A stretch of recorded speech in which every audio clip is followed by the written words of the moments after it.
Taxify drivers and passengers has sparked concerns over public safety. The problem is worsened by alleged failure of app-based companies to do background checks on drivers. ANN7 reporter Kenny Mapanga has the story.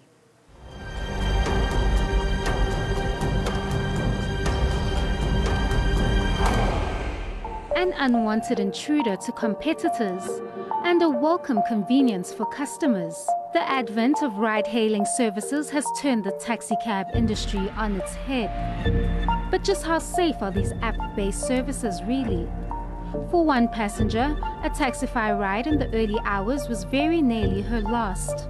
So we rely on the services of Uber and Taxify and so forth. So we ordered a Taxify. So my girlfriend and I approached the Taxify.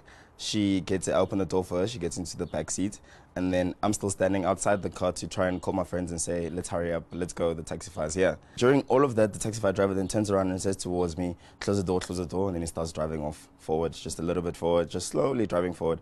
So then we think that maybe, I don't know, for some reason, maybe he wanted to move forward or whatever. So we pause for a bit, and then he drives off slowly. As he turns around the corner, we realize, wait a second, with all the talk that's been going on at the Taxify, that's a girl in a car. She's now starting to also panic, so she's screaming, help me, help me, help me, help me. This guy's telling me to close the door, I don't understand why. The woman's boyfriend finds himself in a desperate race to save her. So at that moment, the only thing that's going in my mind is expecting the worst and running after this car just to get my girlfriend out. I didn't even bother about the driver. All I wanted was to just get out the car. It's the most scary thing ever as a boyfriend sitting there and hearing your girlfriend with her legs dangling out of a moving car and screaming, help me, help me, help me. This guy, help me, help me, help me. Who knows what could have happened if she hadn't managed to escape? So he was saying to Taxify, who called him afterwards, they're trying to find out obviously the reason of why everything happened and so forth. And he says, you know, he was getting away from maxi taxi guys. So now there's another conversation that's happening saying that no, he was afraid that he's in danger because there's maxi cabs outside. But we were standing outside the car, and every time we looked back to find out what it is that he's scared of, there was no maxi guys chasing him. In fact, it was just me and my friend trying to chase him to get my girlfriend. Taxify supposedly removed the driver following the incident. Taxify had an immediate response to the whole incident. In fact, the moment I tweeted less than 5 minutes afterwards, they were asking for my number and saying that they'd seen my friend's tweets already and they're trying to get a hold of my girlfriend. Her phone is off. Well, their reaction to the whole situation was that they've taken the driver off their list of drivers. The company declined an interview request from ANN7. They asked for time to deal with the concerns. Behind me are the Taxify headquarters, where ANN7 reached out to its representatives regarding a number of dangerous incidents reported on social media regarding its drivers allegedly endangering the lives of its clients. Taxify's Carly Wilkins says that they are working on concrete solutions to the concerns raised and will only address the media once this process is complete. We often hear complaints from members of the public who claim they've been abused, they've been assaulted, some even claim they've been kidnapped by some of these drivers. But very importantly, the victims have to report it to the police.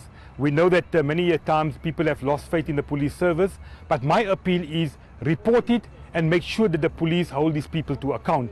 Compounding the problem is that victims are often reluctant to lodge a case. Instead, they're taking to social media following a traumatic incident. I just had the most traumatic cab experience. Can we just please delete the Taxify app immediately? A driver once told me that they are both on Taxify and Uber, but they can do whatever they want on Taxify because they hardly get disciplined. He said they are on their best behavior on Uber because the company is very strict. So early hours of this morning, a Taxify driver tried driving away with me. Ladies and gents, please do not trust Taxify drivers. Do not take this lightly. It can happen to anyone. Please, guys. So I was in the salon today and a lady came in shocked and frantic. She had almost been kidnapped by a Taxify driver. He wanted to drive off and dump her in the middle of nowhere because she didn't have cash on her and wanted to transfer the money to him instead. #boycott Taxify. This driver of yours is driving around clients, carrying guns and threatening them, but we know you're protecting your drivers and will take you on politically. Ladies and gents, please do not use Taxify South Africa. Do not wait until it happens to you. These stories are all the warnings that we need. It's a big trend across multiple brands, but I think because of the personal connection that these taxi organizations have with people, it's easier for people to get a reaction out of them if they go straight to Twitter. Because I mean, if you're in a bad situation or perceived bad situation, it's easier to tweet that company, because most of them have got a 24-hour, 7-day-a-week, community management platform. So if you're tweeting, you're bound to get a response directly straight away. But some people may be posting false claims online.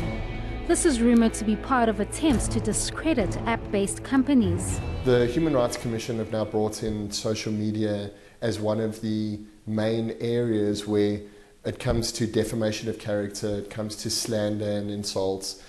So people can be held accountable for that sort of stuff, and there can be processes in place where they can be charged because they're bringing in, it could be affecting the person's job, it could be well-being, it could be loss of income. So there is that now that's being provisioned for, that people can be accused, well, not accused, but charged for making false accusations.